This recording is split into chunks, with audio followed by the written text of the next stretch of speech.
लोहारू। सांवरमल वर्मा की रिपोर्ट। बंसीलाल राजकीय महाविद्यालय लोहारू में 9वें सिख गुरु तेग बहादुर जी के 350वें शहादत दिवस के उपलक्ष्य में एक दिवसीय संगोष्ठी का आयोजन किया गया।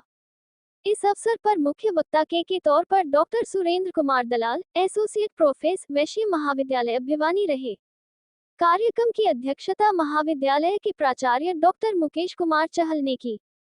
कार्यक्रम का आयोजन महाविद्यालय के इतिहास विभाग के संरक्षण में इतिहास परिषद ने किया।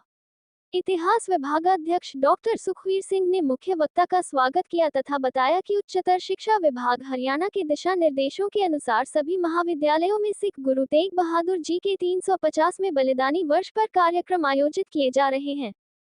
संगोष्ठी में डॉक्टर सुरेंद्र कुमार दलाल ने विस्तारपूर्वक जानकारी देते हुए सिख गुरुओं के त्याग और शहादत की परंपराओं पर प्रकाश डाला। सिखों के 9वें गुरु तेग बहादुर जी, जिन्होंने मुगल बादशाह औरंगजेब के अत्याचारों का विरोध किया और जबरन धर्मांतरण का विरोध किया। जब कश्मीरी पंडितों को जोर जबरदस्ती से मुसलमान बनाया जा रहा था तो गुरु तेग बहादुर जी ने क्रूर औरंगजेब के सामने अपना सिर धर्म के ऊपर न्यौछावर कर दिया। 24 नवंबर 1675 को दिल्ली के चांदनी चौक में उनका सिर क्रूरता से कलम कर दिया। कार्यक्रम का मंच संचालन प्रो अनिरुद्ध पूनिया ने किया और बताया कि सिख गुरु तेग बहादुर को हिंद की चादर की उपाधि दी गई है। कार्यक्रम में इतिहास विभाग के विद्यार्थियों ने बढ़ चढ़ कर भाग लिया, जिनमें रॉकी, मुकेश, प्रियंका, पुष्पा, अन्नू, रिंकू, इंद्र, प्रिया, पिंकी, कविता, अनिता। इस अवसर पर डॉक्टर उमेश जानगड़ा भी उपस्थित रहे। गुरु तेग बहादुर जी के जैसे औरंगजेब के द्वारा लोगों का जबरदस्ती धर्म को कन्वर्ट किया जा रहा था, संप्रदाय की तरफ बढ़ाया जा रहा था। उन्हें रोकने के लिए अपने शीश की जो बलि दी, जिससे कि लोगों को ठीक बोल रहे तेग बहादुर को दिल्ली से उनके अंतिम संस्कार किस प्रकार उनका अंतिम संस्कार किया गया और किन किन विद्यार्थियों का योगदान रहा है जिससे उनका अंतिम संस्कार अच्छे से तो नहीं कह सकते, लेकिन किस प्रकार उनका संस्कार होगा। जीवन बलिदान और उनके संघर्ष और शिक्षा, इसके ऊपर एक व्याख्यान का आयोजन किया गया और इस व्याख्यान में मुख्य वक्ता के तौर पर वैश्य महाविद्यालय भिवानी से पधारे डॉक्टर सुरेंद्र दलाल जी, जो कि एसोसिएट प्रोफेसर हैं। तो सबसे पहले तो मैं उनका धन्यवाद करना चाहूँगा कि उन्होंने हमारे निवेदन को स्वीकार किया, समय निकाला और हमारे बच्चों से और हमसे वो बातें रखी कि जो बहुत सारी किताबों में कहीं न कहीं लिखी हुई होंगी। तो प्रेशर बनाया जा रहा है सर, कहीं तो बड़ी सहजता से उन्होंने क्रोनोलॉजिकल तरीके से चीजों को जचा कर हमारे सामने रखा, जिससे बच्चों के ज्ञान में बहुत ज्यादा विस्तार निश्चित तौर पे हुआ होगा। तो इतनी ज्ञान वाली बातें बताने के लिए भी सुखवीर जी ने कहा ये इतिहास का मामला है, सिख गुरु परंपरा से जुड़ा हुआ है। हमारे यहाँ तो सिलेबस का पार्ट है और सिलेबस के पार्ट के अलावा जो भी बात रखी गई कि कुछ लोग थे जो स्वयं भी बराबरी को मानते थे, धर्म की स्वतंत्रता को मानते थे, मत की स्वतंत्रता को मानते थे और उसको बरकरार रखने के लिए तो सबसे बड़ी बलि अपनी गर्दन की बलि देने के लिए भी तैयार। उस समय तो भारतीय संविधान था ही नहीं, तो बाद में ये चीजें संविधान में लिखित तौर पे आई कि कोई व्यक्ति जिसका जो मन करे उस धर्म को अपना सकता है। तो जब तक डेलीगेट्स ना हो, श्रोता ना हो, तो लेक्चर किसको ज्ञान दिया जाए।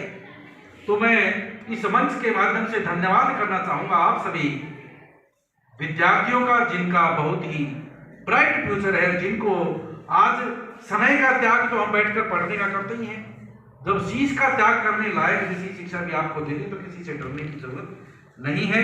तो इस मंच के माध्यम से मैं आप सभी का धन्यवाद करता हूं कि आप लोग आए और इस लेक्चर को, इस संगोष्ठी के अंदर भाग लिया, इसको सुना और गुरु जी की शिक्षाओं को आप जीवन में भी धारण करो। सिखिज्म जो किसी भी कीमत पर ऊंच नीच को, भेदभाव को, गैर बराबरी को नहीं मानते थे। सिखिज्म की कोई सबसे बड़ी बात है कि एक नूर ते सब जग उपजिया, कौन भला कौन मंदा। ये सिख गुरु परंपरा।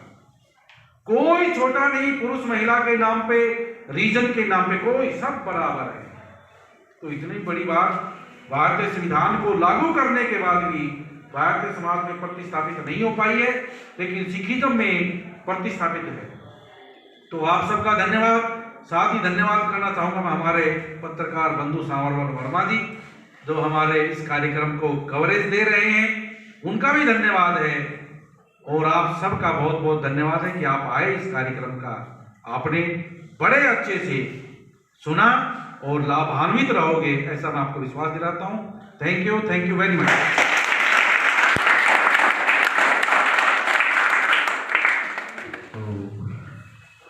आज के कार्यक्रम की सार्थकता यही है कि एक भी विद्यार्थी उठ के बीच में नहीं गया। आपके लिए भी बहुत बहुत धन्यवाद, और आप अपने लिए भी क्लैप कर सकते हैं। इसका मतलब ये है कि जो व्याख्यान था वो रोचक था और जिज्ञासा बनी रही आपकी। तो अब तेग बहादुर की 350वीं जो प्रकाश पर्व है, उसके उपलक्ष्य में एक संगोष्ठी का आयोजन किया गया है। और इस संगोष्ठी में जो श्री गुरु तेग बहादुर, जिसे हिंद की चादर कहा जाता था, श्री गुरु तेग बहादुर 9वें सिख गुरु थे, और उन्होंने हिंदू धर्म और संस्कृति की रक्षा करने हेतु अपना शीश जो बलिदान दिया था। जब कश्मीर से कृपाराम ब्राह्मण के नेतृत्व में कुछ ब्राह्मणों का एक दल आनंदपुर साहब आया, उन्होंने कहा कि औरंगजेब के निर्देश पर वहाँ पर लोगों को जबरन मुसलमान बनाया जा रहा है, उनके ऊपर मार्मिक अत्याचार किए जा रहे हैं। तो ऐसी परिस्थितियों में गुरु तेग बहादुर जी ने कहा कि किसी न किसी महापुरुष को अब बलिदान देना होगा।